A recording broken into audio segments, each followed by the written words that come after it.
Hello, everybody. Welcome back to the third and the decider T20. That's something which we have been waiting to say for quite long.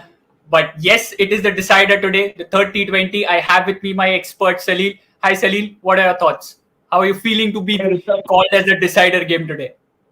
Yeah, I mean, they won a nice game yesterday. Good to boost Sri Lanka's confidence. So I think this also might just go down to the wire because essentially it's the same team with a little bit of permutations and combinations here and there. So we should expect a nice close contest tonight. Yeah, absolutely. And now that gets me to the next talking point, a very important point, and that's the toss. Again, something which would make the Sri Lankan fans happy is that India have won the toss this time. The last time India won the toss in the series, they lost the game. But the news for today is India have won the toss and they have decided to bat first. Salim, why do you think India, in spite of winning the toss, would have taken the decision to bat first? I don't think they have the depth in the batting to chase whatever score Sri Lanka would set up as if they were batting first. And I think it's a good decision. They've seen how the match played yesterday with the kind of combination that they have, and they have just five batsmen in the team. So it's always good to go in without any pressure and just bat as flamboyantly as you can. And I think Shikhar is backing the bowlers to defend the total this time. So they might want to score something of 150 to 160 today. Learnings from yesterday, improving today. We hope that they improve. And another good thing, positive for the Indians, something which you mentioned about the batting lineup not really performing, is that the pitch today, which is going to be used, is going to be a fresh pitch, a hard rolled surface. Do you think, Salil, that would make a difference? We might see a high scoring game today, maybe a high total from the Indians? Well, it's a dry pitch, and you don't expect it to do much. But at the same time, the score is not going to be more than 150, 160. I think will be a fighting and winning total if India happen to go there because they've got a good lineup to defend that kind of a score. It might not go if it goes above 160. India batting first. It really require one of the openers to get a really big score for that. But it looks quite doubtful that it'll go that much. It won't be a high scoring game. Yeah, and we just hope that we get a good game on our hands. And we have the list of the players who are going to make sure that it's a good game today. First up on the screen will be the playing 11 for India. Salil, just one change. We see Sandeep Warrior making his debut today, and so Navdeep Saini misses out because of an injury. Your take on Sandeep Warrior? What do you think that his role will be today, and will he get a chance to bowl? Well, he'd hope that he'd get a better treatment than what Navdeep Saini got yesterday. He didn't get to bowl a single ball, but he's lucky to be in the squad. I was really thinking Sai Kishore might just make it because he's got some batting talent, and that would add to India's batting issues by looking at this lineup because we've got only five batsmen. But I think Rahul Dravid's stuck to the formula of the traditional formula of allowing the 12th man of the previous game to play this game, and I think that's how Sandeep Warrior is made. But the good part about him is I was reading a little bit about him, and he's taken 44 Ranji wickets to take Kerala to their first Ranji trophy semi-final, and he's quite a talent. One guy who's inspired by Fire in Babylon, the movie on cricket. So quite a lot of interesting things, and comes from a humble background and is a hard worker. We know that about most of the Indian boys. So I think a fairy tale day for him is in the sun, in the spotlight. We wish him all the best, and let's see how this fast bowler does if he's Yeah, given the ball. absolutely. I think one of those guys who's gone through the ranks, who's been with the Indian teams as a net bowler for the past year, so he's kind of groomed himself and getting his chance today. We also hope that Sandeep Warrior makes an impact instantly today. Now talking about the other team, the Sri Lankan's team's lineup is also there on the screen. Salil, your take on it, and there's one change also which we'll speak after this. But your take on the overall 11. Well, it looks good. I think they should have they have replaced Isuru Udana with Pathum Nisanka. But apart from that, the team looks quite balanced, at least to face this Indian team. I think the openers are in form. Dhananjay De Silva is in form. They've just peaked at the right time, you can say that. And you have Vanindu Hasaranga and Chamika Karunaratne. I think these two all-rounders are absolutely brilliant. and they've got the balance to beat India. They've got a slight edge, you may say. Yeah, you can say so. I mean, this time, first time we can say that the Sri Lankan batting lineup has that kind of depth which is missing in the Indian team if I just compare the two teams. I'll again get back to the point which I mentioned earlier about the change in the Sri Lankan side. A premier fast bowler being replaced by a proper batsman. What do you think would be the reason for this change? Is it a tactical move? Because at the toss, the captain mentioned it was an injury. But replacing a bowler with a batsman, why do you think this sort of change would have come into picture? If you see, the win yesterday was not a very convincing one for a team which is chasing 130 runs in their home turf and batting second, and reaching there in the 20th over is not the best of signs. Although they won that match, but you don't give them full points. And I think one of the things is it goes because they lack those they lack batsmen, they lack pure batsmen in the team, and that's what they've added. And let's hope it works because they don't want to expose the tail in the 12th or 13th over.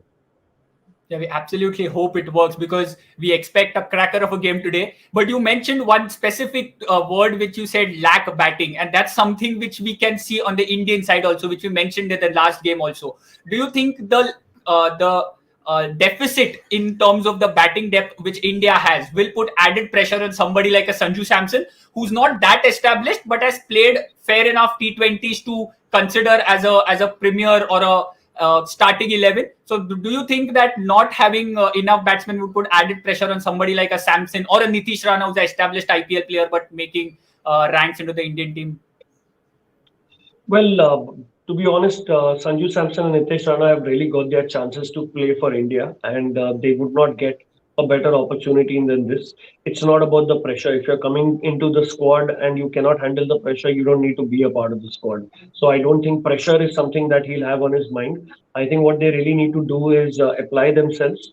Nitish Rana has looked a little bit has looked under a lot of pressure. I hope it is something with just early match or first match nerves, but let's hope that changes. When it comes to Sanju Samson, he played 13 balls for his seven yesterday. He wasn't looking, anywhere that he post a decent score, and I don't think Rahul Dravid would have been very happy about that. So he could have got a good piece of his mind, and you can expect him to bat a little better with a little more responsibility.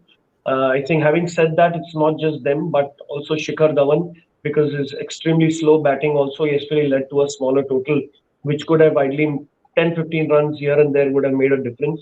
If you're playing one third of the deliveries, you might as well score, a chunk of the runs as well, which didn't happen. So I think from the Indian team perspective, if I were to advise Rahul Dravid, I would get Shikhar Dhawan on number 4 to bring that stability to see somebody finish off the innings. Like in the last 5 overs, we were only able to score 38 runs yesterday. So somebody over there, while you give Devdutt Padikkal the free hand to go and open, and along with Ruturaj Gaikwad will play the role of a sheet anchor, and Sanju Samson coming one down. I think they should play in their normal positions, while Shikhar, having the experience, should really move himself down the order just to stabilize the mid innings.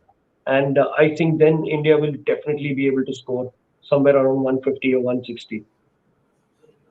Oh, that's a very brave statement you made of Shikhar Dhawan coming down the order. I'm sure nobody would have actually given that thing a thought. I think that's a really good point you made out. But now let's just talk about having two games in 2 days. How do you think both the camps would have managed with that? Because on one side we have a young Indian side who sort of had a mental pressure because of the COVID things and new players coming in. Whereas on the other hand, we have a Sri Lanka who's beaming with confidence, getting a win just yesterday. So they will still be high on their spirits because of the win yesterday. How do you think both the teams' atmosphere currently would be, and how they would just go about this today's game? I think for the Indian boys, they really just want to finish this and head home. Honestly, they want to get to the end of this tour on a winning note. They would want to win this for sure, and there shouldn't be any pressure as such of playing back-to-back matches because they have a 50-day schedule of IPL where they are traveling every day, where they're playing matches and practice every day. So I think they're a well oiled unit when it comes to travel and playing matches on on alternate days. But the Sri Lankan team, yes, would be definitely on a high. Not quite sure where they're going after this, but they've played a lot of T20s in this year, and the team is shaping up good enough, if not to win the World Cup, at least upset a couple of teams. And I'll be keeping close watch, on our Asian counterparts. So I think all in all, from an atmosphere or a game perspective, they were always going to play a match this Thursday. So no pressure on that. They'll be raring to go, both the teams. They know what they need to do. Like Sri Lanka know what they need to do to maintain another victory, while India know what they need to do to make sure that Sri Lanka don't end up chasing the score like yesterday. Yeah, absolutely. I think both the teams have a definite plan in mind. But Salil, just coming to the end of the conversation, we spoke about one team which is high on confidence, one team which is out there to prove a point. I mean, for India, if I say that we have had debutants in continuously 2 games now, in the second T20 as well as the third T20. Somebody like a Sakaria has gotten a chance again today to come and prove himself. Whereas on the other side, if I have somebody like a Dhananjaya De Silva who's made his mark, who's come into his own, something which we all were hoping for, that he scores the runs for the Sri Lankan side. So how much do you think will be the pressure on these guys who are trying to prove themselves, or and the guys who have just made their debuts, and how they should go about their things? Because not a lot of them have that experience of playing deciders or these high pressure games. So what if you have to tell them something, what would your suggestion or your words of wisdom be to these guys? I think there's no reason to allow pressure into your mind going into a game, purely because if you do that, then you play like a player under pressure, and that can you can see that in your movements as a batsman, or if you're tentative and you're not coming and bowling at full with full force like a Chetan Sakaria. So somebody would want to advise players to not think about the pressure, because there isn't any real pressure unless you're put in that situation. But you'll be in that situation only if you play like a pressured player. So to be very honest, I'd really want the players from both the teams to just go at it, back their strengths, play to their merits, and it shall be a great game.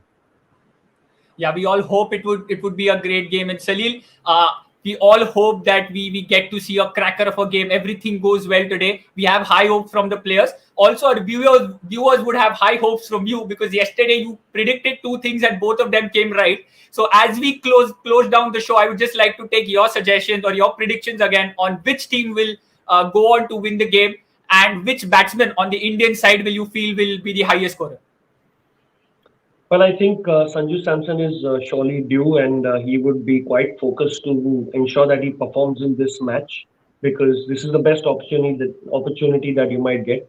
You can expect a little bit of brace from Devdutt Padikkal as well. I'm not banking him too much to take the game away from them, but yes, these two will be the players that from India that you need to watch.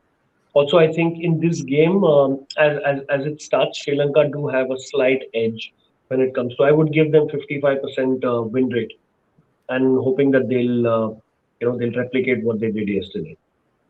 So that's a 55-45 prediction coming in from our expert. That not too much. That slight gap can change within a span of 1 over. And while I say that, the players are out there in the middle, the umpires have made their way to their positions. The first ball is going to be bowled. We hope that we get to see a cracker of a game. We'll see you in the mid show. Thank you so much. Thanks, Ali. Sure. Thanks, Rishabh.